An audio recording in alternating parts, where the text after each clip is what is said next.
ਵਾਹਿਗੁਰੂ ਜੀ ਕਾ ਖਾਲਸਾ ਵਾਹਿਗੁਰੂ ਜੀ ਕੀ ਫਤਿਹ। ਮੈਂ ਤੁਹਾਡੀ ਹੋਸਟ ਪ੍ਰੀਤ ਕੌਰ ਨਿਊਜ਼ ਟੀਵੀ 84 ਦੇ ਨਾਲ ਵੀਅਰਸ। ਅੱਜ ਦਾ ਟੀਵੀ 84 ਨਿਊਜ਼ ਦਾ ਮੇਨ ਫੋਕਸ ਆਨੰਦ ਮੈਰਿਜ ਐਕਟ ਹੈ।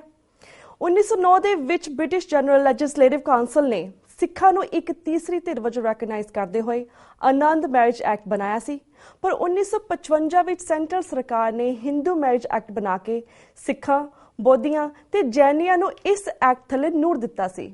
ਪਰ ਸਿੱਖਾਂ ਨੇ ਹਮੇਸ਼ਾ ਹੀ ਆਨੰਦ ਮੈਰਿਜ ਐਕਟ ਨੂੰ ਲਾਗੂ ਕਰਨ ਦੀ ਮੰਗ ਕੀਤੀ।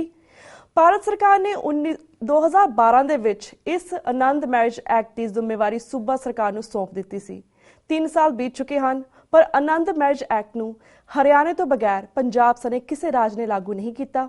ਸੋ ਫਾਰ ਮਿਜ਼ੋਰਮ, ਹਿਮਾਚਲ ਅਤੇ ਨਗਰ ਹਵੇਲੀ ਪੱਛਮੀ ਬੰਗਾਲ ਸਰਕਾਰ ਵੱਲੋਂ ਹਾਂ ਪੱਖੀ ਹੁੰਗਾਰਾ ਹੈ, ਪਰ ਪੰਜਾਬ ਸਰਕਾਰ ਹਜੇ ਵੀ ਇਸ ਤੇ ਵਿਚਾਰ ਕਰ ਰਹੀ ਹੈ, ਜਿੱਥੇ ਸਿੱਖਾਂ ਦੀ ਸਭ ਤੋਂ ਵੱਧ ਗਿਣਤੀ ਹੈ। ਸੋ ਵੀਅਰਸ, ਅੱਜ ਅਸੀਂ ਇਸ ਆਨੰਦ ਮੈਰਿਜ ਐਕਟ ਦੇ ਬਾਰੇ ਹੋਰ ਜਾਣਕਾਰੀ ਲੈਣ ਲਈ ਲਾਇਰਸ ਫॉर ਹਿਊਮਨ ਰਾਈਟਸ ਤੋਂ ਐਡਵੋਕੇਟ ਨਵਕਿਰਨ ਸਿੰਘ ਜੀ ਨਾਲ ਗੱਲਬਾਤ ਕਰਾਂਗੇ, ਜਿਹੜੇ ਕਿ ਇਸ ਵੇਲੇ ਸਾਡਾ ਫੋਨ ਲਾਈਨ ਤੇ ਜੁੜ ਚੁੱਕੇ ਨੇ। ਜਵੀਰ ਜੀ, ਵਾਹਿਗੁਰੂ ਜੀ ਕਾ ਖਾਲਸਾ ਵਾਹਿਗੁਰੂ ਜੀ ਕੀ ਫਤਿਹ। ਵਾਹਿਗੁਰੂ ਜੀ ਕੀ ਫਤਿਹ ਜੀ। ਜੀ ਵੀਰ ਜੀ, ਜਿਸ ਤਰ੍ਹਾਂ ਅਸੀਂ ਤੁਹਾਨੂੰ ਅੱਜ ਵਿਸ਼ੇਸ਼ ਗੱਲਬਾਤ ਕਰਾਂਗੇ ਆਨੰਦ ਮੈਰਿਜ ਐਕਟ ਦੇ ਉੱਪਰ, ਸਭ ਤੋਂ ਪਹਿਲਾਂ ਤਾਂ ਸਾਡੇ ਦਰਸ਼ਕਾਂ ਨੂੰ ਆਨੰਦ ਮੈਰਿਜ ਐਕਟ 1909 ਦੇ ਵਿੱਚ ਜਿਹੜਾ ਲਾਗੂ ਕੀਤਾ ਗਿਆ ਸੀ ਉਹਦੇ ਬਾਰੇ ਦੱਸੋ ਕਿ ਇਹ ਕੀ ਸੀ। ਐਕਚੁਅਲੀ ਜਿਹੜੀ ਹਿਸਟਰੀ ਹੈਗੀ ਹੈ ਆਨੰਦ ਮੈਰਿਜ ਐਕਟ ਦੀ ਜੀ, ਉਹਦੇ 'ਚ ਇਹ ਦੇਖਿਆ ਗਿਆ ਹੈ ਕਿ ਹਾਲੇ ਕਿ ਜਿਹੜੇ ਆਨੰਦ ਕਾਰਜ ਦੇ ਰਾਹੀਂ ਜਿਹੜੇ ਵਿਆਹ ਨੇ ਉਹ ਪਹਿਲੇ ਵੀ ਹੁੰਦੇ ਸੀਗੇ, ਪਰ 1909 ਦੇ ਵਿੱਚ ਅੰਗਰੇਜ਼ਾਂ ਨੇ ਆਨੰਦ ਕਾਰਜ ਦੇ ਰਾਹੀਂ, ਜਿਨ੍ਹਾਂ ਨੂੰ ਆਪਾਂ ਆਨੰਦ ਵੀ ਕਹਿੰਦੇ ਨੇ, ਆਨੰਦ ਕਾਰਜ ਵਰਡ ਬਾਅਦ ਵਿੱਚ ਆਇਆ। ਆਨੰਦ ਮੈਰਿਜ ਐਕਟ ਵਿੱਚ ਸਿਰਫ ਵਰਡ ਆਨੰਦ ਹੈਗਾ ਜੀ। ਤੇ ਆਨੰਦ ਕਾਰਜ ਦੇ ਨਾਲ ਜਿਹੜੇ ਵਿਆਹ ਹੋਏ ਨੇ ਉਹਨਾਂ ਨੂੰ ਵੈਲਿਡ ਵਿਆਹ ਦਾ ਦਰਜਾ ਦਿੱਤਾ ਗਿਆ। ਹਾਂਜੀ।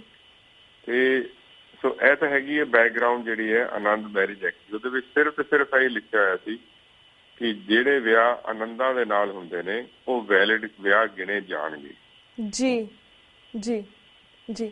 ਤਾਂ ਵੀਰ ਜੀ, ਤੁਸੀਂ ਦੱਸਿਆ ਕਿ ਸਿਰਫ 1909 ਦੇ ਵਿੱਚ ਜਿਹੜੇ ਵਿਆਹ ਹੁੰਦੇ ਸੀ ਸਿੱਖਾਂ ਦੇ ਉਹ ਆਨੰਦ ਮੈਰਿਜ ਐਕਟ ਦੇ ਨੀਚੇ ਹੁੰਦੇ ਸੀ, ਪਰ ਜਿਸ ਤਰ੍ਹਾਂ ਬ੍ਰਿਟਿਸ਼ ਸਰਕਾਰ ਨੇ 1909 ਦੇ ਵਿੱਚ ਸਿੱਖਾਂ ਨੂੰ ਇੱਕ ਵੱਖਰੀ ਹੋਂਦ ਵਜੋਂ ਰੈਕਗਨਾਈਜ਼ ਕੀਤਾ ਸੀ, ਪਰ ਫਿਰ 1955 ਦੇ ਵਿੱਚ ਸਿੱਖਾਂ ਨੂੰ ਹਿੰਦੂ ਮੈਰਿਜ ਐਕਟ ਦੇ ਖਾਤੇ ਵਿੱਚ ਕਿਉਂ ਪਾ ਦਿੱਤਾ ਗਿਆ? ਐਸਾ ਕਿਉਂ ਕੀਤਾ ਗਿਆ? ਇਸ ਤਰ੍ਹਾਂ ਹੈ ਕਿ ਜਦੋਂ ਭਾਰਤ ਦਾ ਸੰਵਿਧਾਨ ਬਣਾਇਆ ਗਿਆ ਜੀ, ਉਸ ਸੰਵਿਧਾਨ ਦੇ ਵਿੱਚ ਆਰਟੀਕਲ 25 ਦੇ ਥੱਲੇ ਇਹ ਕਿਹਾ ਗਿਆ ਕਿ ਜਿਹੜੇ ਹਿੰਦੂਆਂ ਦੇ ਉੱਤੇ ਕਾਨੂੰਨ ਲਾਗੂ ਹੋਣਗੇ ਉਹ ਸਿੱਖਾਂ ਤੇ ਵੀ ਹੋਣਗੇ, ਜੈਨੀਆਂ ਦੇ ਵੀ ਹੋਣਗੇ ਤੇ ਬੋਧੀਆਂ ਦੇ ਵੀ ਹੋਣਗੇ। ਹਾਂਜੀ। ਤੇ ਮੇਰਾ ਖਿਆਲ ਜਿਹੜਾ ਉਹਦੀ ਬੈਕਗਰਾਉਂਡ ਇਹੀ ਸੀਗੀ ਵੀ ਜਿਹੜੇ 3 ਧਰਮ ਨੇ ਜੀ, ਇਹ ਬੇਸਿਕਲੀ ਹਿੰਦੂਇਜ਼ਮ ਦੇ ਵਿੱਚੋਂ ਆਫਸ਼ੂਟਸ ਨੇ, ਉਸ ਤੋਂ ਬਾਅਦ ਬਣੇ ਨੇ ਜੀ। ਤੇ ਇਸ ਗੱਲ ਦੀ ਕੋਈ ਇੰਨੀ ਵੱਡੀ ਆਪੋਜੀਸ਼ਨ ਨਹੀਂ ਹੋਈ। ਉਸ ਤੋਂ ਬਾਅਦ ਹੌਲੀ ਹੌਲੀ ਜਿਹੜੇ ਲੋਕ ਸੀਗੇ, ਜਿਹੜੇ ਸਿੱਖ ਸੀਗੇ, ਉਹਨਾਂ ਨੂੰ ਇਹ ਮਹਿਸੂਸ ਹੋਣਾ ਸ਼ੁਰੂ ਹੋਇਆ ਵੀ ਸਾਨੂੰ ਇਹਨਾਂ ਕਾਨੂੰਨਾਂ ਦੇ ਕਰਕੇ ਹਿੰਦੂ ਕਹਿਲਾਉਣਾ ਪੈਂਦਾ ਕਿ ਜਦੋਂ ਕਿ ਸਾਡਾ ਹਿੰਦੂ ਧਰਮ ਨਾਲ ਕੋਈ ਲਾਗਾ ਦਾਗਾ ਨਹੀਂ ਹੈ। ਤੇ ਉਹ ਇੱਕ ਇਰੀਟੈਂਟ ਸੀਗਾ ਦੋਨੋਂ ਕਮਿਊਨਿਟੀਜ਼ ਵਿੱਚ ਵੀ ਸਾਨੂੰ ਜਿਹੜਾ ਹੈਗਾ ਹਿੰਦੂ ਕਿਉਂ ਕਹਿਣਾ ਪੈਂਦਾ, ਹਿੰਦੂ ਕਾਨੂੰਨ ਦੇ ਥੱਲੇ ਕਿਉਂ ਜਸਟਿਸ ਲਈ ਜਾਣਾ ਪੈਂਦਾ, ਕਿਉਂਕਿ ਹਿੰਦੂ ਸਕਸੈਸ਼ਨ ਐਕਟ ਵੀ ਹੈਗਾ, ਜਿਹੜੀ ਸਾਡੀ ਸਾਰੀ ਜਿਹੜੀ ਵਿਰਾਸਤ ਹੈਗੀ ਹੈ ਉਹ ਹਿੰਦੂ ਸਕਸੈਸ਼ਨ ਐਕਟ ਦੇ ਥੱਲੇ ਕੀਤੀ ਜਾਂਦੀ ਹੈ ਜੀ। ਇਸ ਤਰ੍ਹਾਂ ਹੀ ਹਿੰਦੂ ਮੈਰਿਜ ਐਕਟ ਹੈਗਾ, ਇਸ ਤਰ੍ਹਾਂ ਹੀ ਹਿੰਦੂ ਅਡੋਪਸ਼ਨ ਐਕਟ ਹੈਗਾ। ਹਾਂਜੀ। ਤੇ ਇੱਕ ਬੜੀ ਦੇਰ ਦਾ ਇੱਕ ਰੇੜਕਾ ਸੀਗਾ ਸਿੱਖਾਂ ਦੇ ਵਿੱਚ ਤੇ ਮੈਜੋਰਿਟੀ ਕਮਿਊਨਿਟੀ ਵਿੱਚ ਕਿ ਸਿੱਖਾਂ ਦੇ ਜਿਹੜਾ ਸੈਪਰੇਟ ਕਾਨੂੰਨ ਹੋਣਾ ਚਾਹੀਦਾ। ਹਾਂਜੀ। ਤੇ ਉਹ ਹਾਲੇ ਵੀ ਚੱਲਦਾ ਪਿਆ। ਇੱਕ ਲਾਰਜ ਸੈਕਸ਼ਨ ਆਫ ਸਿੱਖਸ ਜਿਹੜਾ ਇਹ ਕਹਿੰਦਾ ਹੈ ਕਿ ਸਿੱਖਾਂ ਦੇ ਆਪਣੇ ਕਾਨੂੰਨ ਹੋਣੇ ਚਾਹੀਦੇ ਨੇ। ਹਾਂਜੀ। ਸੋ ਜਦੋਂ 2006 ਦੇ ਵਿੱਚ ਸੁਪਰੀਮ ਕੋਰਟ ਨੇ, ਇੰਡੀਆ ਦੇ ਸੁਪਰੀਮ ਕੋਰਟ ਨੇ ਕਿਹਾ ਕਿ ਮੈਰਿਜ ਰਜਿਸਟਰ ਕਰਾਉਣੀ ਜ਼ਰੂਰੀ ਹੈ, ਹਾਂਜੀ, ਤਾਂ ਸਿੱਖਾਂ ਨੇ ਇੱਕ ਮੁਹਿੰਮ ਸ਼ੁਰੂ ਕੀਤੀ ਵੀ ਸਾਡੀ ਰਜਿਸਟ੍ਰੇਸ਼ਨ ਆਫ ਮੈਰਿਜ ਜਿਹੜੀ ਹੈ ਉਹ ਆਨੰਦ ਮੈਰਿਜ ਐਕਟ ਦੇ ਥੱਲੇ ਹੋਵੇ। ਓਕੇ ਜੀ। ਤਾਂ ਕਿ ਜਿਹੜਾ ਸਰਟੀਫਿਕੇਟ ਇਸ਼ੂ ਕੀਤਾ ਜਾਵੇ ਉਹ ਹਿੰਦੂ ਮੈਰਿਜ ਐਕਟ ਦੇ ਥੱਲੇ ਨਾ ਹੋਵੇ, ਉਹ ਆਨੰਦ ਮੈਰਿਜ ਐਕਟ ਦੇ ਥੱਲੇ ਹੋਵੇ ਜੀ।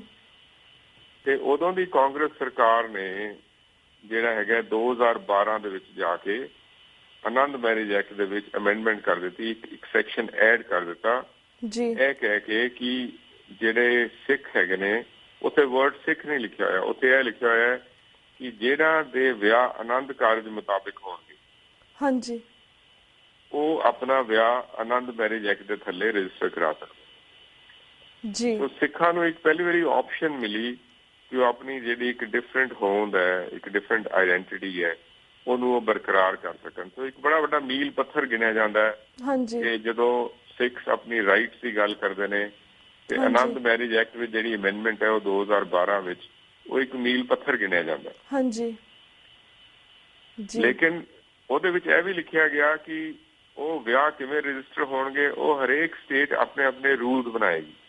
ਓਕੇ ਜੀ। ਤੇ 2014 ਵਿੱਚ ਇਲੈਕਸ਼ਨਾਂ ਦੇ ਨੇੜੇ ਹਰਿਆਣਾ ਦੀ ਸਰਕਾਰ, ਹੂਟਾ ਦੀ ਸਰਕਾਰ ਨੇ, ਕਾਂਗਰਸ ਸਰਕਾਰ ਨੇ ਰੂਲਸ ਬਣਾ ਦਿੱਤੇ। ਹਾਂਜੀ, ਲੇਕਿਨ ਬਾਕੀ ਸਾਰੀਆਂ ਸਟੇਟਸ ਜਿਹੜੀਆਂ ਹੈਗੀਆਂ ਨੇ ਪੂਰੇ ਇੰਡੀਆ ਵਿੱਚ, ਜਦੋਂ ਅਸੀਂ ਰਾਈਟ ਟੂ ਇਨਫੋਰਮੇਸ਼ਨ ਐਕਟ ਥੱਲੇ ਇਨਫੋਰਮੇਸ਼ਨ ਇਕੱਠੀ ਕੀਤੀ ਜੀ, ਕਿਸੇ ਵੀ ਸਟੇਟ ਨੇ ਆਪਣੇ ਰੂਲ ਨਹੀਂ ਬਣਾਏ। ਪੰਜਾਬ ਵੀ ਨੇ ਵੀ ਨਹੀਂ ਬਣਾਏ, ਦਿੱਲੀ ਨੇ ਵੀ ਨਹੀਂ ਬਣਾਏ, ਤੇ ਇਹ ਸਟੇਟਸ ਉਹ ਸਟੇਟਸ ਨੇ ਜਿਹਦੇ ਮੈਕਸਿਮਮ ਸਿੱਖ ਹੈਗੇ ਨੇ। ਬਿਲਕੁਲ ਜੀ ਜੀ। ਕੁਝ ਐਸੀਆਂ ਸਟੇਟਸ ਵੀ ਜਿਹਦੇ ਵਿੱਚ ਸਿੱਖ ਬੜੇ ਘੱਟ ਨੇ, ਉਹਨਾਂ ਨੇ ਕਿਹਾ ਜੀ ਕਿ ਅਸੀਂ ਪ੍ਰੋਸੈਸ ਸ਼ੁਰੂ ਕੀਤਾ ਹੋਇਆ। ਚੰਡੀਗੜ੍ਹ ਨੇ ਵੀ ਹਾਲ ਤੱਕ ਨਹੀਂ ਬਣਾਇਆ। ਹਾਂਜੀ। ਸੋ ਇੱਕ ਬੜੀ ਵੱਡੀ ਸਿੱਖਾਂ ਦੀ ਜਿਹੜੀ ਜਿੱਤ ਸੀਗੀ ਉਹਨੂੰ ਹਾਰ ਦੇ ਵਿੱਚ ਕਨਵਰਟ ਕਰ ਦਿੱਤਾ ਗਿਆ, ਉਹਨੂੰ ਖਤਮ ਕਰ ਦਿੱਤਾ ਗਿਆ, ਤੇ ਪੰਜਾਬ ਨੇ ਕੋਈ ਐਕਸ਼ਨ ਨਾ ਲਿਆ ਤੇ ਆਪਣੇ ਰੂਲਸ ਨਾ ਬਣਾਏ। ਤੇ ਹੁਣ ਤੱਕ ਅਸੀਂ ਸਾਰੇ ਜਿਹੜੇ ਸਾਡੇ ਬੱਚਿਆਂ ਦੇ ਵਿਆਹ ਹੁੰਦੇ ਨੇ, ਜਦੋਂ ਅਸੀਂ ਰਜਿਸਟਰ ਕਰਾਉਣ ਜਾਂਦੇ ਹਾਂ ਤੇ ਉਹ ਹਿੰਦੂ ਮੈਰਿਜ ਐਕਟ ਥੱਲੇ ਸਾਨੂੰ ਰਜਿਸਟਰ ਕਰਾਉਣਾ ਪੈਂਦਾ, ਨਾ ਕਿ ਅਸੀਂ ਆਨੰਦ ਮੈਰਿਜ ਐਕਟ ਥੱਲੇ ਰਜਿਸਟਰ ਕਰਾ ਸਕਦੇ। ਜੀ ਜੀ। ਪਰ ਵੀ ਜਿਸ ਗੱਲ ਕੀਤੀ ਕਿ 2012 ਦੇ ਵਿੱਚ ਭਾਰਤ ਸਰਕਾਰ ਨੇ ਇਹ ਜ਼ਿੰਮੇਵਾਰੀ ਸੂਬਾ ਸਰਕਾਰ ਨੂੰ ਦਿੱਤੀ ਕਿ ਉਹ ਸੂਬਾ ਸਰਕਾਰ ਇਸ ਦੇ ਉੱਪਰ ਰੂਲਸ ਬਣਾਵੇ, ਪਰ ਜਿਹੜੀ ਸਾਡੀ ਪੰਜਾਬ ਦੀ ਸਰਕਾਰ ਹੈ, ਜਿਸ ਤੁਸੀਂ ਗੱਲ ਕੀਤੀ ਕਿਉਂਕਿ ਐਕਸ਼ਨ ਨਹੀਂ ਲਿੱਤਾ, ਇਹਨਾਂ ਨੇ ਐਕਸ਼ਨ ਕਿਉਂ ਨਹੀਂ ਲਿੱਤਾ? Because it's already been 3 years at the end. ਤੁਸੀਂ ਜਿਸ ਤਰ੍ਹਾਂ ਗੱਲ ਕੀਤੀ ਕਿ ਅਸੀਂ ਕਾਫੀ ਸਿੱਖ ਪਾਪੂਲੇਸ਼ਨ ਪੰਜਾਬ ਦੇ ਵਿੱਚ ਹੈ, ਫਿਰ ਉਹਨਾਂ ਨੇ ਪੰਜਾਬ ਦੀ ਜਿਹੜੀ ਸਰਕਾਰ ਹੈ ਉਸਨੇ ਕਿਉਂ ਕੋਈ ਐਕਸ਼ਨ ਲਿੱਤਾ ਇਹਨਾਂ 3 ਸਾਲਾਂ ਦੇ ਵਿੱਚ ਇਸ ਚੀਜ਼ ਤੇ? ਦੇਖੋ, ਇਹਦਾ ਜਵਾਬ ਤਾਂ ਪੰਜਾਬ ਦੀ ਸਰਕਾਰ ਹੀ ਦੇ ਸਕਦੀ ਹੈ, ਲੇਕਿਨ ਇਸ ਤੋਂ ਸਾਫ਼ ਜ਼ਾਹਿਰ ਹੈ ਕਿ ਜਿਹੜੇ ਲੋਕ ਆਪਣੇ ਆਪ ਨੂੰ ਇਹ ਕਲੇਮ ਕਰਦੇ ਵੀ ਅਸੀਂ ਸਿੱਖਾਂ ਦੇ ਰਾਈਟਸ ਦੇ ਪ੍ਰੋਟੈਕਟਰਸ ਹੈਗੇ ਆ, ਸਾਡੀ SGPC ਤੋਂ ਹਰੇਕ ਚੀਜ਼ ਦੀ ਰਾਏ ਲਿੱਤੀ ਜਾਵੇ, ਤੇ ਪੰਜਾਬ ਸਰਕਾਰ ਜਿਹੜੀ ਪੰਥਕ ਸਰਕਾਰ ਹੈ, ਇਹਦਾ ਜਵਾਬ ਤਾਂ ਉਹੀ ਦੇ ਸਕਦੇ ਨੇ ਵੀ 2012 ਤੋਂ ਹੁਣ ਤੱਕ 3 ਸਾਲ ਉਹਨਾਂ ਨੇ ਇਹ ਰੂਲਸ ਕਿਉਂ ਨਹੀਂ ਬਣਾਏ, ਉਹ ਕਿਉਂ ਇਸ ਗੱਲ ਨੂੰ ਜਿਹੜਾ ਹੈਗਾ ਸੀਰੀਅਸ ਨਹੀਂ ਸਮਝਦੇ, ਤੇ ਕਿਉਂ ਉਹ ਸਿੱਖਾਂ ਨੂੰ ਫੋਰਸ ਕਰ ਰਹੇ ਨੇ ਕਿ ਹਿੰਦੂ ਮੈਰਿਜ ਐਕਟ ਥੱਲੇ ਆਪਣੇ ਆਪ ਨੂੰ ਰਜਿਸਟਰ ਕਰਾਉਣ। ਜੀ ਜੀ। ਪਰ what can we do to put more pressure on Punjab ਸਰਕਾਰ ਤਾਂ ਕਿ ਉਹ ਐਕਟ ਦੇ ਉੱਪਰ ਐਟਲੀਸਟ ਥੋੜਾ ਬਹੁਤਾ ਵਰਕ ਕਰਨਾ ਸ਼ੁਰੂ ਕਰ ਦੇਣ? What can we do? ਦੇਖੋ, ਜਿਹੜੀ ਮੇਰੀ ਪ੍ਰੈਸ ਕਾਨਫਰੰਸ ਕਰਨ ਦਾ ਮਤਲਬ ਇਹ ਸੀਗਾ ਕਿ ਲੋਕਾਂ ਦਾ ਇਸ ਪਾਸੇ ਧਿਆਨ ਦਿਵਾਵਾਂ ਜੀ, ਕਿਉਂਕਿ ਜਿਹੜੀ ਪੋਲੀਟੀਕਲ ਪਾਰਟੀਜ਼ ਵੀ ਹੈਗੀਆਂ ਨੇ, ਜਿਹੜੇ ਅਕਾਲੀ ਦਲ ਤੋਂ ਇਲਾਵਾ ਜਿਹੜੇ ਪੋਲੀਟੀਕਲ ਪਾਰਟੀਜ਼ ਨੇ, ਜਿਹੜੀਆਂ ਸੋ ਕਾਲਡ 20 ਪੰਥਕ ਪਾਰਟੀਜ਼ ਹੈਗੀਆਂ ਨੇ, ਉਹਨਾਂ ਦਾ ਵੀ ਧਿਆਨ ਇਸ ਪਾਸੇ ਨਹੀਂ ਗਿਆ ਤੇ ਉਹਨਾਂ ਨੇ ਵੀ ਕੋਈ ਕੰਮ ਨਹੀਂ ਕੀਤਾ। ਉਹਨਾਂ ਪਾਰਟੀਜ਼ ਨੂੰ ਵੀ ਚਾਹੀਦਾ ਕਿ ਜਗ੍ਹਾ ਜਗ੍ਹਾ ਤੇ ਜਿਹੜਾ ਹੈਗਾ ਲੋਕਾਂ ਨੂੰ ਜਾਗਰੂਕ ਕਰਨ, ਗੁਰਦੁਆਰਿਆਂ ਦੇ ਵਿੱਚ ਰੈਜ਼ੋਲੂਸ਼ਨਸ ਪਾਸ ਕੀਤੇ ਜਾਣ, ਉਹ ਰੈਜ਼ੋਲੂਸ਼ਨ ਦੀ ਕਾਪੀਜ਼ ਜਿਹੜੀਆਂ ਹੈਗੀਆਂ ਨੇ ਉਹ ਪੰਜਾਬ ਸਰਕਾਰ ਨੂੰ ਭੇਜੀਆਂ ਜਾਣ। ਹੋਰ ਵੀ ਜਿਹੜੀਆਂ ਸੂਬੇ ਦੀ ਸਰਕਾਰ ਨੇ, ਸਿਰਫ ਪੰਜਾਬ ਹੀ ਨਹੀਂ, ਜਿੱਥੇ ਜਿੱਥੇ ਵੀ ਕੋਈ ਸਿੱਖ ਬੈਠਾ ਹੈ, ਭਾਵੇਂ ਮਹਾਰਾਸ਼ਟਰ ਹੈ, ਭਾਵੇਂ ਗੁਜਰਾਤ ਹੈ, ਭਾਵੇਂ ਰਾਜਸਥਾਨ ਹੈ, ਉਹ ਸਾਰੇ ਹੀ ਆਪਣੇ ਆਪਣੇ ਇਲਾਕਿਆਂ ਦੇ ਵਿੱਚ ਜਿਹੜੇ ਤੁਹਾਡੇ ਲੈਜਿਸਲੇਚਰ ਹੈਗੇ ਨੇ, MLAs ਹੈਗੇ, ਉਹਨਾਂ ਤੇ ਜ਼ੋਰ ਪਾ ਕੇ ਇਹ ਕਾਨੂੰਨ, ਇਹ ਰੂਲ ਜਿਹੜੇ ਬਣਵਾਓ ਤਾਂ ਕਿ ਜਿਹੜੇ ਵੀ ਲੋਕ ਆਨੰਦ ਕਾਰਜ ਦੇ ਰਾਹੀਂ ਵਿਆਹ ਕਰਦੇ ਨੇ ਉਹਨਾਂ ਕੋਲ ਆਪਸ਼ਨ ਹੋਵੇ ਕਿ ਆਪਣਾ ਵਿਆਹ ਜਿਹੜਾ ਆਨੰਦ ਮੈਰਿਜ ਐਕਟ ਥੱਲੇ ਰਜਿਸਟਰ ਕਰਾ ਸਕਣ। ਜੀ ਜੀ ਜੀ। ਤੇ ਵੀ ਜੀ ਤੁਸੀਂ ਗੱਲ ਕੀਤੀ ਕਿ ਹਰਿਆਣੇ ਨੇ ਸਭ ਤੋਂ ਪਹਿਲਾਂ ਪਹਿਲ ਕੀਤੀ ਹੈ, ਇੱਥੇ ਕਾਂਗਰਸ ਦੀ ਪਾਰਟੀ ਹੈ, ਪਰ ਜਿਸ ਤਰ੍ਹਾਂ ਪੰਜਾਬ ਦੇ ਵਿੱਚ ਜ਼ਿਆਦਾ ਆਪਣੇ ਸਿੱਖ ਨੇ ਪਹਿਲ ਕੀਤੀ ਹੈ, ਆਈ ਮੀਨ ਜਿਸ ਤਰ੍ਹਾਂ ਪੰਜਾਬ ਦੇ ਵਿੱਚ ਜ਼ਿਆਦਾ ਆਪਣੀ ਸਿੱਖ ਪਾਪੂਲੇਸ਼ਨ ਹੈ, ਫਿਰ ਹਰਿਆਣੇ ਨੇ ਕਿਉਂ ਪਹਿਲ ਕੀਤੀ, ਪੰਜਾਬ ਨੇ ਪਹਿਲ ਕਿਉਂ ਨਹੀਂ ਕੀਤੀ? ਲਾਈਕ ਆਈ ਮੀਨ ਹਰਿਆਣੇ ਨੇ ਵਾਈ ਦੇ ਡਿਡ ਇਟ ਫਰਸਟ? ਇਸ ਤਰ੍ਹਾਂ ਕਿ ਜਦੋਂ ਹਰਿਆਣਾ ਦੀ ਇਲੈਕਸ਼ਨ ਚੱਲ ਰਹੀ ਸੀਗੀ ਤਾਂ ਉਸ ਇਲੈਕਸ਼ਨ ਦੇ ਕਰਕੇ ਉਹਨਾਂ ਨੂੰ ਇਹ ਨਜ਼ਰ ਆ ਰਿਹਾ ਸੀ ਵੀ ਸਿੱਖ ਵੋਟ ਸਾਡੇ ਵੱਲ ਜਾ ਸਕਦੀ ਹੈ, ਤਾਂ ਹੀ ਉਹਨਾਂ ਨੇ ਹਰਿਆਣਾ ਸਿੱਖ ਗੁਰਦੁਆਰਾ ਪ੍ਰਬੰਧਕ ਕਮੇਟੀ ਸੈਪਰੇਟ ਬਣਾਈ ਜੀ। ਉਦੋਂ ਜ਼ਿਆਦਾ ਉਹ ਐਕਟਿਵ ਸੀਗੇ, ਉਹ ਚਾਹੁੰਦੇ ਸੀ ਵੀ ਸਿੱਖਾਂ ਦੀ ਐਨ ਬਲਾਕ ਵੋਟ ਕਾਂਗਰਸ ਨੂੰ ਪਵੇ, ਤੇ ਉਹਨਾਂ ਨੇ ਇਹ ਜਿਹੜਾ ਹੈਗਾ ਸਾਰਾ ਐਕਸ਼ਨ ਲਿਆ। ਹੋ ਸਕਦਾ ਬਾਦਲ ਸਰਕਾਰ ਵੀ ਇਹ ਸੋਚ ਰਹੀ ਹੋਵੇ ਵੀ 2017 ਦੇ ਨੇੜੇ ਜਾ ਕੇ ਅਸੀਂ ਰੂਲ ਬਣਾਵਾਂਗੇ ਤੇ ਫਿਰ ਇਹਨੂੰ ਕੰਪੇਨ ਕਰਾਂਗੇ ਜੀ ਅਸੀਂ ਬੜਾ ਵੱਡਾ ਕੰਮ ਕੀਤਾ ਤੇ ਇਹਦੇ ਬੇਸਿਸ ਤੇ ਸਿੱਖਾਂ ਨੂੰ ਖੁਸ਼ ਕਰਾਂਗੇ। ਸੋ ਪੋਲੀਟੀਕਲ ਸਟੰਟਸ ਦੇ ਨਾਲ ਜਿਹੜੀਆਂ ਹੈਗੀਆਂ ਗੱਲਾਂ ਕੀਤੀਆਂ ਜਾਂਦੀਆਂ, ਨਾ ਕਿ ਇੱਕ ਕੰਟੀਨਿਊਸ ਬੇਸਿਸ ਤੇ ਜਿਹੜੇ ਹੈਗੇ ਨੇ ਕਮਿਊਨਿਟੀ ਦੀ ਜਿਹੜੀ ਰਾਈਟਸ ਹੈ ਉਹਨਾਂ ਨੂੰ ਪ੍ਰੋਟੈਕਟ ਕੀਤਾ ਜਾਂਦਾ। ਸੋ ਯੂ ਥਿੰਕ ਜਿਹੜੀ ਪੰਜਾਬ ਸਰਕਾਰ ਜਾਂ ਬਾਦਲ ਸਰਕਾਰ ਉਹ ਇਸ ਸਭ ਤੋਂ ਸਿਆਸੀ ਲਾਹਾ ਲੈਵੇਗੀ ਐਟਲੀਸਟ 2017 ਦੇ ਵਿੱਚ ਜਿਹੜੇ ਇਲੈਕਸ਼ਨਸ ਆਉਣ ਵਾਲੇ ਨੇ, ਰਾਈਟ ਵੀਰ ਜੀ? ਮੇਰੇ ਖਿਆਲ ਇਹ ਵੀ ਪਲਾਨ ਹੋ ਸਕਦਾ ਹੈ, ਕਿਉਂਕਿ ਮੈਂ ਤਾਂ ਇੱਕ ਆਈਡੀਆ ਹੀ ਲਗਾ ਰਿਹਾ ਵੀ ਕਿਉਂ ਨਹੀਂ ਉਹਨਾਂ ਨੇ ਕੀਤਾ, ਕਿਉਂਕਿ ਇੰਨਾ ਇੰਪੋਰਟੈਂਟ ਇਸ਼ੂ ਹੈਗਾ। ਹਾਂਜੀ। ਤੇ ਇਹੋ ਜਿਹੇ ਇੰਪੋਰਟੈਂਟ ਇਸ਼ੂ ਨੂੰ ਜਿਹਦੇ ਵਾਸਤੇ ਤੁਸੀਂ ਲੜ ਕੇ, ਕਿਉਂਕਿ ਉਦੋਂ ਦਿੱਲੀ ਦੀ ਗੁਰਦੁਆਰਾ ਪ੍ਰਬੰਧਕ ਕਮੇਟੀ ਦੇ ਉੱਤੇ ਸਰਨਾ ਗਰੁੱਪ ਕਾਬਜ਼ ਸੀ, ਜਿਹੜਾ ਕਾਂਗਰਸ ਗਰੁੱਪ ਸੀਗਾ ਜੀ। ਤੇ ਜੇ ਉਹਨਾਂ ਨੇ ਜ਼ੋਰ ਪਵਾ ਕੇ ਸੈਂਟਰਲ ਗਵਰਨਮੈਂਟ ਤੋਂ ਇਹ ਅਮੈਂਡਮੈਂਟ 2012 ਚ ਕਰਾ ਲਈ, ਹਾਂਜੀ, ਉਸ ਤੋਂ ਬਾਅਦ ਜਿਹੜੀ ਗੁਰਦੁਆਰਾ ਪ੍ਰਬੰਧਕ ਕਮੇਟੀ ਦਿੱਲੀ ਦੇ ਵਿੱਚ ਆਈ ਮਨਜੀਤ ਸਿੰਘ ਜੀਕੇ ਹੋਰਾਂ ਦੀ, ਜਿਹੜੇ ਅਕਾਲੀ ਸਾਰੇ ਹੈਗੇ ਨੇ, ਉਹਨਾਂ ਨੇ ਵੀ ਇਸ ਇਸ਼ੂ ਨੂੰ ਰੇਜ਼ ਨਹੀਂ ਕੀਤਾ ਜੀ। ਜੀ ਪਰ ਇਹ ਤਾਂ ਹੈ ਨਹੀਂ ਵੀ ਉਹਨਾਂ ਨੂੰ ਇਹ ਗੱਲ ਪਤਾ ਨਹੀਂ ਹੈਗੀ। ਹਾਂਜੀ ਬਿਲਕੁਲ ਜੀ। ਤੇ ਵੀਰ ਜੀ ਤੁਸੀਂ ਪ੍ਰੈਸ ਕਾਨਫਰੰਸ ਕੀਤੀ ਕਿਉਂਕਿ ਤੁਸੀਂ ਕੀਤੀ ਹੈ ਬਿਕੋਜ਼ ਚਾਹੁੰਦੇ ਕਿ ਜਿਹੜਾ ਆਨੰਦ ਮੈਰਿਜ ਐਕਟ ਹੋਵੇ ਪੰਜਾਬ ਦੇ ਵਿੱਚ ਲਾਗੂ ਹੋਵੇ, ਕਿਉਂਕਿ ਅਸੀਂ ਵੀ ਜਦੋਂ ਪੰਜਾਬ ਦੇ ਵਿੱਚ ਜਾਂਦੇ ਸਾਡੇ ਭੈਣ ਭਰਾ ਉਹ ਵਿਆਹ ਕਰਵਾ ਕੇ ਲੈ ਕੇ ਆਉਂਦੇ ਨੇ ਤਾਂ ਉਹ ਹਮੇਸ਼ਾ ਹਿੰਦੂ ਮੈਰਿਜ ਐਕਟ ਦੇ ਨੀਚੇ ਹੁੰਦੇ ਨੇ, ਨਾ ਕਿ ਆਪਣੇ ਆਨੰਦ ਮੈਰਿਜ ਐਕਟ ਦੇ ਨੀਚੇ। ਪਰ ਤੁਸੀਂ ਜਿਸ ਕਾਨਫਰੰਸ ਕੀਤੀ ਲੋਕਾਂ ਦੇ ਵਿੱਚ ਮੋਰ ਅਵੇਅਰਨੈਸ ਲੈ ਕੇ ਆਉਣ ਲਈ, ਪਰ ਕਾਫੀ ਚਿਰਾਂ ਤੋਂ ਪਹਿਲਾਂ ਲੋਕਾਂ ਨੇ ਇਸ ਐਕਟ ਲਈ ਇੰਨੇ ਪ੍ਰੋਟੈਸਟ ਕੀਤੇ ਨੇ, ਪਾਰਲੀਮੈਂਟ ਦੇ ਵਿੱਚ ਜਾ ਕੇ ਵੀ ਮੰਗਾਂ ਰੱਖੀਆਂ ਨੇ, ਪਰ ਹੁਣ ਕਿਉਂ ਜਿਹੜੇ ਸਾਡੇ ਪੰਜਾਬ ਦੇ ਲੋਕ ਨੇ ਉਹ ਹੁਣ ਕਿਉਂ ਸੁੱਤੇ ਪਏ ਨੇ, ਉਹ ਹੁਣ ਕਿਉਂ ਨਹੀਂ ਇਸ ਦੇ ਉੱਪਰ ਗੱਲਬਾਤ ਕਰਦੇ? ਆਈ ਅੰਡਰਸਟੈਂਡ ਕਿ ਜਥੇਬੰਦੀਆਂ ਤਾਂ ਹਮੇਸ਼ਾ ਆਪਣੇ ਸਿਆਸੀ ਲਾਹਾ ਲੈਣੇ ਚਾਹੀਦੇ, ਪਰ ਇਹ ਆਮ ਲੋਕ ਨੇ ਉਹ ਕਿਉਂ ਨਹੀਂ ਇਸ ਦੇ ਉੱਪਰ ਕੰਮ ਕਰਦੇ ਪੰਜਾਬ ਦੇ ਵਿੱਚ? ਇਸ ਤਰ੍ਹਾਂ ਹੈ ਕਿ ਆਮ ਲੋਕਾਂ ਨੂੰ ਪਤਾ ਹੀ ਨਹੀਂ ਹੁੰਦਾ ਵੀ ਉਹ ਦੇਖੋ ਜਿਹੜਾ ਆਮ ਬੰਦਾ ਹੈਗਾ ਉਹ ਆਪਣੀ ਰੋਟੀ ਕਮਾਉਣ ਵਿੱਚ, ਬੱਚੇ ਪਾਲਣ ਚ ਇੰਨਾ ਮਸਰੂਫ ਹੈ ਕਿ ਉਹਨੂੰ ਆਪਣੀ ਰਾਈਟਸ ਦਾ ਪਤਾ ਵੀ ਨਹੀਂ ਹੈ। ਹਰੇਕ ਬੰਦਾ ਲੀਗਲੀ ਅਵੇਅਰ ਵੀ ਨਹੀਂ ਹੁੰਦਾ। ਹਾਂਜੀ। ਸੋ ਜਿਹੜੇ ਅਸੀਂ ਵਕੀਲ ਹੋਣ ਦੇ ਨਾਤੇ ਸਾਡੀ ਡਿਊਟੀ ਸੀਗੀ ਅਸੀਂ ਆਮ ਲੋਕਾਂ ਨੂੰ ਜਿਹੜਾ ਹੈਗਾ ਜਾਗਰੂਕ ਕਰੀਏ। ਹਾਂਜੀ। ਤੁਹਾਡੀ ਬੀਇੰਗ ਮੀਡੀਆ, ਤੁਹਾਡੀ ਇਹ ਡਿਊਟੀ ਹੈ ਵੀ ਲੋਕਾਂ ਤੋਂ ਮੈਸੇਜ ਕਨਵੇ ਕੀਤਾ ਜਾਵੇ ਤਾਂ ਕਿ ਘਰ ਘਰ ਉਹ ਮੈਸੇਜ ਜਾਵੇ ਤੇ ਲੋਕਾਂ ਨੂੰ ਪਤਾ ਚੱਲੇ ਵੀ ਕੀ ਸਾਡੇ ਨਾਲ ਜਾਤੀਆਂ ਹੋ ਰਹੀਆਂ ਨੇ ਤੇ ਕੀ ਸਾਡੇ ਹੱਕ ਨੇ। ਕਿਉਂਕਿ ਗੱਲ ਸਿਰਫ ਆਨੰਦ ਮੈਰਿਜ ਐਕਟ ਵਿੱਚ ਇੱਕ ਸੈਕਸ਼ਨ ਐਡ ਕਰਨ ਨਾਲ ਵੀ ਸਾਡੀ ਮੈਰਿਜਸ ਰਜਿਸਟਰ ਹੋ ਜਾਣ ਉਹਦੇ ਨਾਲ ਗੱਲ ਨਹੀਂ ਬਣਦੀ। ਅਸੀਂ ਅੱਗੇ ਜਿੰਨੇ ਵੀ ਕਾਨੂੰਨ ਹੈਗੇ ਨੇ ਜਿਨ੍ਹਾਂ ਦੇ ਨਾਮ ਹਿੰਦੂਜ਼ ਦੇ ਨਾਲ ਸ਼ੁਰੂ ਹੁੰਦੇ ਸੀਗੇ, ਭਾਵੇਂ ਹਿੰਦੂ ਸਕਸੈਸ਼ਨ ਐਕਟ ਹੈ, ਭਾਵੇਂ ਹਿੰਦੂ ਮੈਰਿਜ ਐਕਟ ਹੈ, ਇਹਨਾਂ ਸਾਰੇ ਕਾਨੂੰਨਾਂ ਦੇ ਨਾਮ ਬਦਲਣ ਵਾਸਤੇ ਅਸੀਂ ਪਟੀਸ਼ਨ ਫਾਈਲ ਕੀਤੀ ਸੀ। ਹਾਂਜੀ। ਅਸੀਂ ਉਸ ਪਟੀਸ਼ਨ ਵਿੱਚ ਇਹ ਕਲੇਮ ਕੀਤਾ ਸੀਗਾ ਕਿ ਇਹਨਾਂ ਦੇ ਨਾਮ ਹਿੰਦੂਜ਼ ਦੇ ਨਾਲ ਨਹੀਂ ਹੋਣੇ ਚਾਹੀਦੇ, ਕਿਉਂਕਿ ਹਿੰਦੂ ਇੱਕ ਜਿਹੜਾ ਹੈਗਾ ਧਰਮ ਹੈ ਤੇ ਇਸ ਮੁਲਕ ਦਾ ਕੋਈ ਧਰਮ ਨਹੀਂ ਹੈ ਜੀ। ਨਾ ਇਹਨੂੰ ਹਿੰਦੁਸਤਾਨ ਕਿਹਾ ਗਿਆ ਕਨਸਟੀਟਿਊਸ਼ਨ ਦੇ ਵਿੱਚ, ਜਾਂ ਭਾਰਤ ਵਰਡ ਆਉਂਦਾ ਹੈ ਤੇ ਜਾਂ ਇੰਡੀਆ ਵਰਡ ਆਉਂਦਾ ਹੈ। ਹਾਂਜੀ। ਤੇ ਜਾਂ ਤਾਂ ਤੁਸੀਂ ਇਹਦਾ ਨਾਮ ਇੰਡੀਅਨ ਮੈਰਿਜ ਐਕਟ ਕਰ ਦਿਓ ਜਾਂ ਭਾਰਤੀ ਮੈਰਿਜ ਐਕਟ ਕਰ ਦਿਓ, ਲੇਕਿਨ ਹਿੰਦੂ ਮੈਰਿਜ ਐਕਟ ਕਹਿਣਾ ਇਹ ਗਲਤ ਹੋਏਗਾ ਕਿਉਂਕਿ ਤੁਸੀਂ ਲੋਕਾਂ ਦੀਆਂ ਜਿਹੜੀ ਧਾਰਮਿਕ ਭਾਵਨਾਵਾਂ ਨੇ ਉਹਨੂੰ ਠੇਸ ਪਹੁੰਚਾਉਂਦੇ ਹੋ। ਤੇ ਜਿਹੜੇ ਤੁਹਾਡਾ ਸੈਕੂਲਰਿਜ਼ਮ ਦਾ ਕਲੇਮ ਹੈਗਾ ਵੀ ਤੁਹਾਡੀ ਕਨਸਟੀਟਿਊਸ਼ਨ ਸੈਕੂਲਰ ਹੈਗੀ ਹੈ, ਉਹਨੂੰ ਇਹ ਹਿੱਟ ਕਰਦਾ ਹੈਗਾ। ਤੇ ਇਹ ਬੜਾ ਜ਼ਰੂਰੀ ਹੈ ਕਿ ਇਹ ਕਾਨੂੰਨ ਤੁਸੀਂ ਬਦਲ ਲੈ ਕੇ ਆਓ। ਉਹ ਫਿਰ ਪਟੀਸ਼ਨ ਸਾਡੀ ਹਾਈ ਕੋਰਟ ਵਿੱਚ ਫੇਲ ਹੋ ਗਈ ਸੀ, ਹੁਣ ਸੁਪਰੀਮ ਕੋਰਟ ਵਿੱਚ ਪਟੀਸ਼ਨ ਪੈਂਡਿੰਗ ਹੈ ਜੀ। ਸੋ ਅਸੀਂ ਤਾਂ ਟਾਈਮ ਟੂ ਟਾਈਮ ਜਿਹੜਾ ਹੈਗਾ ਜੋ ਸਾਡੇ ਹੱਥ ਵਿੱਚ ਹੈਗਾ, ਕਿਉਂਕਿ ਅਸੀਂ ਹੁਣ ਕੋਈ ਪੋਲੀਟੀਸ਼ੀਅਨ ਤਾਂ ਹੈ ਨਹੀਂ, ਸੜਕਾਂ ਤੇ ਨਹੀਂ ਆ ਸਕਦੇ ਜੀ। ਲੋਕਾਂ ਨੂੰ ਜਾਗਰੂਕ ਅਸੀਂ ਆਪਣੇ ਤਰੀਕੇ ਨਾਲ ਕਰ ਸਕਦੇ ਹਾਂ ਤੇ ਲੀਗਲ ਜੋ ਸਾਡੀ ਨੌਲੇਜ ਹੈ ਉਹ ਲੋਕਾਂ ਨਾਲ ਅਸੀਂ ਸਾਂਝੀ ਕਰਦੇ ਹਾਂ। ਹੁਣ ਲੋਕਾਂ ਨੂੰ ਚਾਹੀਦਾ ਹੈ ਕਿ ਇਸ ਮੂਵਮੈਂਟ ਨੂੰ ਅੱਗੇ ਲੈ ਕੇ ਜਾਣ। ਹਾਂਜੀ ਬਿਲਕੁਲ। ਪਰ ਵੀਰ ਜੀ ਤੁਸੀਂ ਗੱਲ ਕੀਤੀ, ਚਲੋ ਇਹ ਤੇ ਇੱਕ ਗੱਲ ਕੀਤੀ ਆ ਆਨੰਦ ਮੈਰਿਜ ਐਕਟ ਦੀ, ਪਰ ਤੁਸੀਂ ਗੱਲ ਕੀਤੀ ਕਿ ਹੋਰ ਵੀ ਬਹੁਤ ਸਾਰੇ ਭਾਰਤ ਦੇ ਵਿੱਚ ਕਾਨੂੰਨ ਨੇ ਜਿਹੜੇ ਕਿ ਹਿੰਦੂਆਂ ਨੂੰ ਸਿੱਖਾਂ ਨੂੰ ਹਿੰਦੂ ਗਰਦਾਨਦੇ ਨੇ ਜਾਂ ਫਿਰ ਸਿੱਖਾਂ ਦੇ ਕਾਨੂੰਨ ਡਿਫਰੈਂਟ ਨੇ। ਪਰ ਕਿਉਂਕਿ ਤੁਸੀਂ ਬੀਇੰਗ ਐਡਵੋਕੇਟ ਸਾਡੇ ਕੋਲ ਜਾਣਨਾ ਚਾਹਾਂਗੇ, ਕਿਉਂਕਿ ਆਮ ਲੋਕਾਂ ਨੂੰ ਨਹੀਂ ਪਤਾ ਹੁੰਦਾ, ਈਵਨ ਮੀਡੀਆ ਨੂੰ ਵੀ ਨਹੀਂ ਪਤਾ ਹੁੰਦਾ, ਈਵਨ ਦੋ ਜਥੇਬੰਦੀਆਂ ਨੂੰ ਨਹੀਂ ਪਤਾ ਹੁੰਦਾ, ਪਰ ਐਸੇ ਹੋਰ ਕਿਹੜੇ ਪੁਆਇੰਟਸ ਨੇ ਜਿਹਨਾਂ ਤੇ ਸਾਨੂੰ ਚੇਂਜਸ ਲੈ ਕੇ ਆਉਣ ਦੀ ਜ਼ਰੂਰਤ ਹੈ ਫਿਊਚਰ ਦੇ ਵਿੱਚ? Can you tell us a little bit about that too? ਦੇਖੋ, ਮੈਂ ਪਹਿਲੀ ਗੱਲ ਤਾਂ ਇਹ ਹੈ ਕਿ ਜਿਹੜੀ ਆਰਟੀਕਲ 25 ਦੀ ਅਮੈਂਡਮੈਂਟ ਹੈ, ਆਰਟੀਕਲ 25 ਦਾ ਉਹ ਪਾਰਟ ਜਿਹਦੇ ਵਿੱਚ ਸਿੱਖਾਂ, ਜੈਨੀਆਂ ਤੇ ਬੋਧੀਆਂ ਨੂੰ ਹਿੰਦੂ ਕਾਨੂੰਨਾਂ ਦੇ ਨਾਲ ਜੋੜਿਆ ਗਿਆ, ਉਹਦੀ ਅਮੈਂਡਮੈਂਟ ਦੀ ਲੋੜ ਹੈ। ਉਹ ਅਮੈਂਡਮੈਂਟ ਪਾਰਲੀਮੈਂਟ ਹੀ ਕਰ ਸਕਦਾ, ਕੋਰਟਸ ਨਹੀਂ ਕਰ ਸਕਦੀਆਂ। ਉਹਦੇ ਵਾਸਤੇ ਇੱਕ ਦੋ ਵਾਰੀ ਬਿੱਲ ਵੀ ਇੰਟਰੋਡਿਊਸ ਹੋਏ ਨੇ ਪਾਰਲੀਮੈਂਟ ਵਿੱਚ, ਲੇਕਿਨ ਉਹ ਪਾਸ ਨਹੀਂ ਹੋ ਸਕੇ, ਅੱਗੇ ਨਹੀਂ ਲੈ ਕੇ ਜਾ ਸਕੇ। ਇੱਕ ਵਾਰੀ ਸਰਦਾਰ ਤਰਲੋਚਨ ਸਿੰਘ ਹੋਰਾਂ ਨੇ ਕੀਤਾ ਸੀ ਜੀ, ਜਿਹੜੇ ਮਾਈਨੋਰਿਟੀ ਕਮਿਸ਼ਨ ਦੇ ਚੇਅਰਮੈਨ ਸੀਗੇ। ਉਸ ਤੋਂ ਬਾਅਦ ਇੱਕ ਸ਼ਾਇਦ ਅਕਾਲੀ MP ਨੇ ਵੀ ਇੰਟਰੋਡਿਊਸ ਕੀਤਾ ਸੀ, ਲੇਕਿਨ ਉਹਨੂੰ ਕਿਸੇ ਤਰੀਕੇ ਨਾਲ, ਕਿਸੇ ਸੁਚਾਰੂ ਤਰੀਕੇ ਨਾਲ ਕੰਪੇਨ ਦੇ ਰੂਪ ਦੇ ਵਿੱਚ ਅਸੀਂ ਬਾਕੀ ਜਿਹੜੇ ਮੁਲਕ ਦੇ ਮੈਂਬਰ ਪਾਰਲੀਮੈਂਟਸ ਹੈ ਉਹਨਾਂ ਨੂੰ ਅਸੀਂ ਕੰਪੇਨ ਨਹੀਂ ਕਰ ਸਕੇ, ਉਹਨੂੰ ਸਿਰੇ ਨਹੀਂ ਲਗਾ ਸਕੇ ਜੀ।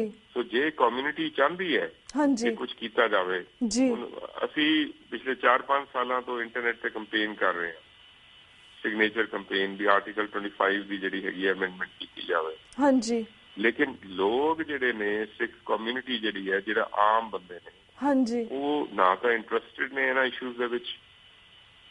ਜਦੋਂ ਬੈਠਦੇ ਨੇ ਕਿਧਰੇ ਸੀਰੀਅਸ ਟਾਕ ਹੁੰਦੀ ਹੈ, ਉਦੋਂ ਤਾਂ ਉਹ ਕਹਿੰਦੇ ਨੇ ਹਾਂ ਜੀ ਬੜੀ ਮਾੜੀ ਗੱਲ ਹੈ ਵੀ ਸਾਨੂੰ ਹਿੰਦੂ ਕਾਨੂੰਨਾਂ ਦੇ ਥੱਲੇ ਦੱਬਿਆ ਹੋਇਆ ਹੈ। ਲੇਕਿਨ ਜਦੋਂ ਅਸੀਂ ਇਸ਼ੂ ਰੇਜ਼ ਕਰਦੇ ਹਾਂ ਤੇ ਉਹ ਹੁੰਗਾਰਾ ਸਾਨੂੰ ਨਹੀਂ ਮਿਲਦਾ ਜਿਹੜਾ ਮਿਲਣਾ ਚਾਹੀਦਾ। ਪਰ ਸਾਡੀ ਡਿਊਟੀ ਹੈ, being human rights activist, being a Sikh, ਕਿ ਜਿੰਨੇ ਵੀ ਰਾਈਟ ਸਾਡੇ ਵਾਇਲੇਟ ਹੁੰਦੇ ਨੇ ਉਹਨਾਂ ਅਸੀਂ ਜਿਹੜਾ ਹੈ ਲੋਕਾਂ ਨੂੰ ਜਾਗਰੂਕ ਕਰਦੇ ਰਹੀਏ। ਪਰ ਲੋਕ ਵੀ ਜਿਹੜੇ ਜਦ ਤੱਕ ਜਾਗਰ ਨਾ ਉਹਨਾਂ ਨਾਲ ਗੱਲ ਨਹੀਂ ਬਣੀ। ਬਿਲਕੁਲ ਜੀ।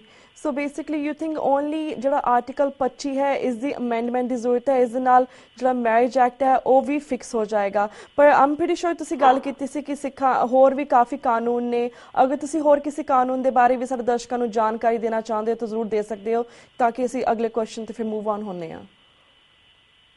ਨਹੀਂ, ਜਿਹੜਾ ਉਹਦੀ ਜੜ ਹੈ ਨਾ, ਉਹ ਜੜ ਆਰਟੀਕਲ 25 ਦੇ ਵਿੱਚ ਹੀ। ਹਾਂਜੀ, ਜਦ ਤੱਕ ਆਪਾਂ ਜੜ ਨੂੰ ਨਹੀਂ ਖਤਮ ਕਰਾਂਗੇ ਤਦ ਤੱਕ ਉਹ ਸਾਰੇ ਕਾਨੂੰਨ ਜਿਹੜੇ ਨੇ ਉਹ ਅਮੈਂਡ ਨਹੀਂ ਹੋ ਸਕਦੇ। ਜੀ ਜੀ, ਓਕੇ।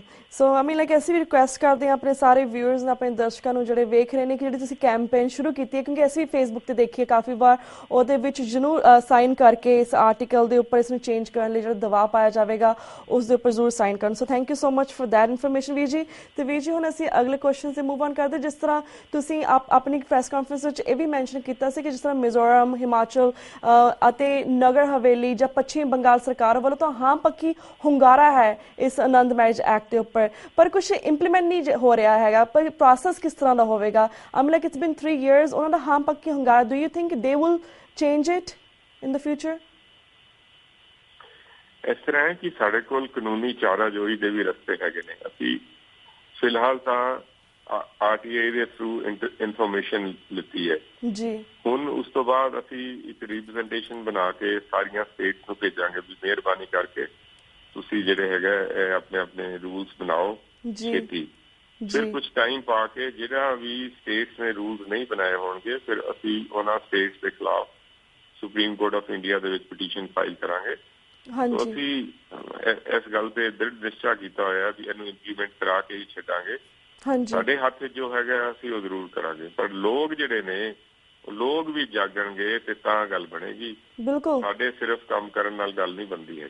ਹਾਂਜੀ, ਵੀਰ ਜੀ, ਤਾਂ ਹੀ ਤੁਹਾਨੂੰ ਅਸੀਂ TV 84 ਦੇ ਦਰਸ਼ਕਾਂ ਦੇ ਰੂਬਰੂ ਕਰਾਇਆ, ਬਿਕੋਜ਼ ਜਿਹੜਾ ਇਹ ਐਕਟ ਹੈ ਸਾਡੇ ਲਈ ਬਹੁਤ ਜ਼ਿਆਦਾ ਜ਼ਰੂਰੀ ਹੈ, ਸਪੈਸ਼ਲੀ ਸਿੱਖ ਕਮਿਊਨਿਟੀ ਲਈ, ਬਿਕੋਜ਼ ਅਸੀਂ ਵੱਖਰੀ ਹੋਣ ਤੋਂ ਹਾਂ ਤਾਂ ਸਾਨੂੰ ਹਿੰਦੂ ਮੈਰਿਜ ਐਕਟ ਤੋਂ ਬਦਲ ਕੇ ਇਸ ਨੂੰ ਆਨੰਦ ਮੈਰਿਜ ਐਕਟ ਦੇ ਵਿੱਚ ਬਦਲਣ ਦੀ ਜ਼ਰੂਰਤ ਹੈ। And thank you so much ਕਿ ਤੁਸੀਂ ਸਾਰੇ ਇਨਫੋਰਮੇਸ਼ਨ ਦਿੱਤੀ, ਕਿਉਂਕਿ ਵੀਰ ਜੀ ਸਾਡੇ ਕੋਲ 1 ਮਿੰਟ ਰਹਿ ਗਿਆ ਹੈ। ਐਟ ਦੀ ਐਂਡ ਤੁਸੀਂ ਹੋਰ ਸਾਰੇ ਦਰਸ਼ਕਾਂ ਨਾਲ ਕੁਝ ਸ਼ੇਅਰ ਕਰਨਾ ਚਾਹੋ ਜਾਂ ਆਨੰਦ ਮੈਰਿਜ ਐਕਟ ਉੱਪਰ ਹੋਰ ਕੋਈ ਇਨਫੋਰਮੇਸ਼ਨ ਦੇਣਾ ਚਾਹੋ, ਜਾਂ ਐਸਾ ਕੁਐਸਚਨ ਜਿਹੜਾ ਮੈਂ ਤੁਹਾਨੂੰ ਨਹੀਂ ਪੁੱਛ ਸਕੀ, ਤੁਸੀਂ ਉਸ ਦੇ ਬਾਰੇ ਕੁਝ ਸਾਡੇ ਦਰਸ਼ਕਾਂ ਨਾਲ ਗੱਲਬਾਤ ਕਰਨੀ ਚਾਹੋ? ਇੱਕ ਮੈਂ ਚਾਹਾਂਗਾ ਵੀ ਕਿਉਂਕਿ ਹਰਿਆਣੇ ਦੇ ਵਿੱਚ ਭਾਵੇਂ ਰੂਲਸ ਬਣ ਗਏ ਨੇ ਜੀ, ਪਰ ਲੋਕਾਂ ਨੂੰ ਉਹਨਾਂ ਰੂਲਸ ਬਾਰੇ ਨਹੀਂ ਪਤਾ। ਲੋਕੀ ਹਾਲੇ ਵੀ ਜਾ ਕੇ ਆਪਣੇ ਵਿਆਹ ਜਿਹੜੇ ਨੇ ਹਿੰਦੂ ਮੈਰਿਜ ਐਕਟ ਥੱਲੇ ਰਜਿਸਟਰ ਕਰਾਣੇ।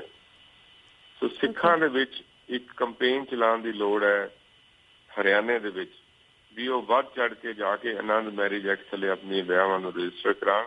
ਕਿਉਂਕਿ ਸਪੋਜ਼ ਕਿਸੇ ਦਾ ਵਿਆਹ ਅੱਜ ਤੋਂ 50 ਸਾਲ ਪਹਿਲੇ ਵੀ ਹੋਇਆ ਉਹ ਵੀ ਜਾ ਕੇ ਅੱਜ ਉਹ ਰਜਿਸਟਰ ਕਰਾ ਸਕਦਾ ਜੀ। ਕੋਈ ਜ਼ਰੂਰੀ ਨਹੀਂ ਹੈ ਕਿ ਜਿਹਦਾ ਨਵਾਂ ਵਿਆਹ ਉਹੀ ਰਜਿਸਟਰ ਕਰਾ ਸਕਦਾ, ਪੁਰਾਣੇ ਵਿਆਹ ਵੀ ਰਜਿਸਟਰ ਹੋ ਸਕਦੇ ਨੇ ਜੀ। ਇਹ ਜ਼ਰੂਰੀ ਹੈ ਵੀ ਘਰ ਘਰ ਅਸੀਂ ਇਹ ਕੰਪੇਨ ਲੈ ਕੇ ਜਾਈਏ, ਇਹ ਜਾਗਰੂਕਤਾ ਦਾ ਇੱਕ ਜ਼ਰੀਆ ਬਣੇ। ਹਾਂਜੀ ਹਾਂਜੀ, ਜਿੱਥੇ ਆਲਰੇਡੀ ਕਾਨੂੰਨ ਬਣ ਗਿਆ ਹੈ, ਜੇ ਉਸ ਕਾਨੂੰਨ ਨੂੰ ਅਸੀਂ ਯੂਜ਼ ਨਹੀਂ ਕਰਾਂਗੇ ਜੀ, ਅਸੀਂ ਜਾ ਕੇ ਮੈਰਿਜ ਰਜਿਸਟਰਾਰ ਕੋਲ ਜਾਂਦੇ ਹਾਂ, ਉਹਨਾਂ ਕੋਲ ਤਾਂ ਆਪਸ਼ਨ ਹੈ ਹਿੰਦੂ ਮੈਰਿਜ ਐਕਟ ਥੱਲੇ ਵੀ ਕਰਾ ਸਕਦੇ, ਆਨੰਦ ਮੈਰਿਜ ਐਕਟ ਥੱਲੇ ਵੀ ਕਰਾ ਸਕਦੇ ਹਾਂ ਆਪਾਂ ਜੀ। ਜੇ ਸਿੱਖਾਂ ਨੂੰ ਪਤਾ ਹੀ ਨਹੀਂ ਹੋਏਗਾ ਵੀ ਅਸੀਂ ਆਨੰਦ ਮੈਰਿਜ ਐਕਟ ਥੱਲੇ ਕਰਾ ਸਕਾਂਗੇ, ਕਾਨੂੰਨ ਤਾਂ ਕਿਤਾਬਾਂ ਦੇ ਵਿੱਚ ਰਹਿ ਗਿਆ।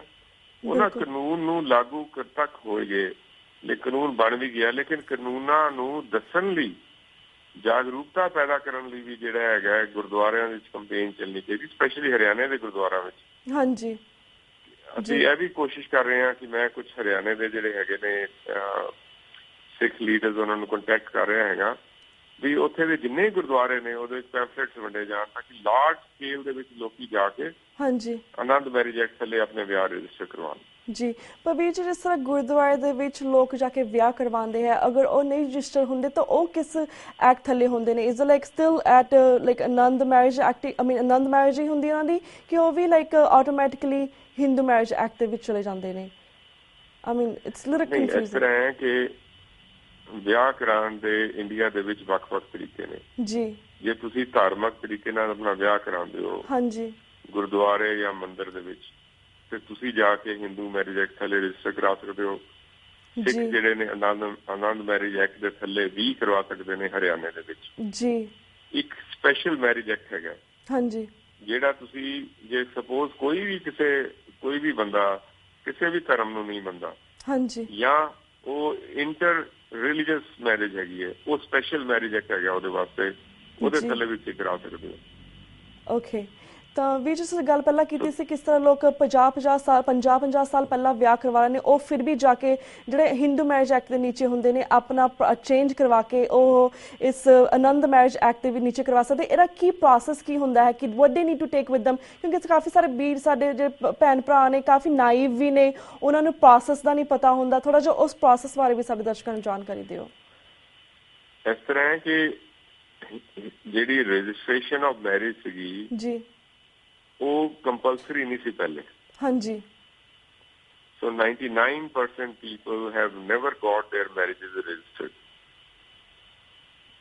ਜੀ। So this is an option ਕਿ ਜਿਹਦੇ ਥੱਲੇ ਬੰਦਾ ਆਪਣਾ ਵਿਆਹ ਰਜਿਸਟਰ ਕਰਾ ਸਕਦਾ ਆਨੰਦ ਮੈਰਿਜ ਐਕਟ ਤੇ। ਮੈਂ ਇਹ ਕਹਿ ਰਿਹਾ ਹਾਂਜੀ ਕਿ ਸਪੋਜ਼ ਕਿਸੇ ਨੇ ਵਿਆਹ ਹੁਣ ਤੱਕ ਰਜਿਸਟਰ ਨਹੀਂ ਕਰਾਇਆ ਜਾਂ ਹਿੰਦੂ ਮੈਰਿਜ ਐਕਟ ਥੱਲੇ ਵੀ ਰਜਿਸਟਰ ਕਰਾਇਆ, ਉਹ ਆਨੰਦ ਮੈਰਿਜ ਐਕਟ ਦੇ ਥੱਲੇ ਵੀ ਰਜਿਸਟਰ ਕਰਾ ਸਕਦਾ। ਓਕੇ, ਸੋ ਆਈ ਮੀਨ ਲਾਈਕ ਜਿਹਨੇ ਹਿੰਦੂ ਮੈਰਿਜ ਥੱਲੇ ਵੀ ਰਜਿਸਟਰ ਕਰਵਾਇਆ ਹੈ ਉਹ ਆਨੰਦ ਮੈਰਿਜ ਥੱਲੇ ਵੀ ਕਰਵਾ ਸਕਦੇ ਨੇ? That's what you say. ਕਰਵਾ ਸਕਦਾ ਹੈ, ਜਾਂ ਜਿਹਨੇ ਹਿੰਦੂ ਮੈਰਿਜ ਐਕਟ ਥੱਲੇ ਨਹੀਂ ਕਰਾਇਆ ਉਹ ਵੀ ਆਨੰਦ ਮੈਰਿਜ ਐਕਟ ਥੱਲੇ ਕਰਾ ਸਕਦਾ ਹਰਿਆਣੇ ਦੇ ਵਿੱਚ ਫਿਲਹਾਲ ਜੀ। ਬਾਕੀਆਂ ਨੇ ਹਾਲੇ ਰੂਲਸ ਬਣਾਉਣੇ ਨੇ ਹਾਂਜੀ। ਪਰ ਜਿਸ ਤਰ੍ਹਾਂ ਵੀਰ ਜੀ ਆਈ ਨੋ ਭਾਬੀ ਉਹ ਨਾ ਮੇਕ ਸੈਂਸ, ਪਰ ਜਿਸ ਤਰ੍ਹਾਂ ਕੋਈ ਪੰਜਾਬ ਦਾ ਵਿਅਕਤੀ ਹੋਵੇ ਜਿਹੜਾ ਕਾਫੀ ਜਾਗਰੂਕ ਹੋਵੇ ਇਸ ਚੀਜ਼ ਨੂੰ, ਪਰ ਉਹਨਾਂ ਨੇ ਰਜਿਸਟਰ ਕੁਝ ਵੀ ਨਹੀਂ ਕਰਵਾਇਆ, ਹਿੰਦੂ ਮੈਰਿਜ ਐਕਟ ਵੀ ਨਹੀਂ ਰਜਿਸਟਰ ਕਰਾਇਆ, ਕਿਆ ਉਹ ਹਰਿਆਣਾ ਜਾ ਕੇ ਰਜਿਸਟਰ ਕਰ ਸਕਦੇ ਨੇ? ਕਿਉਂਕਿ ਹਰਿਆਣਾ ਡਿਫਰੈਂਟ ਪਾਰਟ ਨਹੀਂ, ਪਲੇਸ ਤੁਹਾਡੀ ਜਿਹੜੀ ਜਾਂ ਪਲੇਸ ਆਫ ਰੈਜ਼ੀਡੈਂਸ ਹੋਣਾ ਚਾਹੀਦਾ ਹਰਿਆਣਾ ਜੀ, ਜਾਂ ਤੁਹਾਡਾ ਵਿਆਹ ਉੱਥੇ ਹੋਇਆ ਹੋਣਾ ਚਾਹੀਦਾ। ਸੋ ਪੰਜਾਬ ਦਾ ਸਿੱਖ ਹਰਿਆਣੇ ਜਾ ਕੇ ਨਹੀਂ ਕਰਾ ਸਕਦਾ।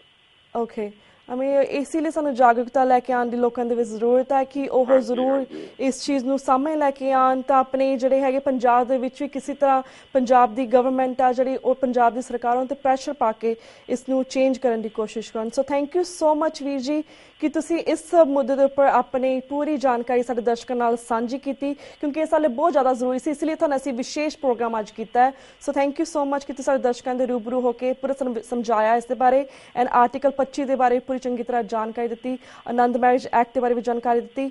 ਹੁਣ ਸਾਡਾ ਵਕਤ ਵੀ ਸਮਾਪਤੀ ਵੱਲ ਜਾ ਰਿਹਾ ਹੈ, ਤੁਹਾਡੇ ਕੋਲ ਇਜਾਜ਼ਤ ਲੈਣ ਦਾ ਵੀ ਟਾਈਮ ਹੋ ਰਿਹਾ ਵੀਰ ਜੀ। ਸੋ ਵਾਹਿਗੁਰੂ ਜੀ ਕਾ ਖਾਲਸਾ, ਵਾਹਿਗੁਰੂ ਜੀ ਕੀ ਫਤਿਹ। ਵਾਹਿਗੁਰੂ ਜੀ ਕਾ ਖਾਲਸਾ, ਵਾਹਿਗੁਰੂ ਜੀ ਕੀ ਫਤਿਹ। ਵਿਊਅਰਸ, ਇਸ ਦੇ ਨਾਲ ਅਸੀਂ ਤੁਹਾਡੇ ਕੋਲ ਇਜਾਜ਼ਤ ਲੈਂਦੇ ਹਾਂ। ਕੱਲ ਨੂੰ ਮਿਲਾਂਗੇ ਸੇਮ ਟਾਈਮ ਸੇਮ ਸ਼ੋਅ ਤੇ। ਤਦ ਤੱਕ ਲਈ ਵਾਹਿਗੁਰੂ ਜੀ ਕਾ ਖਾਲਸਾ, ਵਾਹਿਗੁਰੂ ਜੀ ਕੀ ਫਤਿਹ।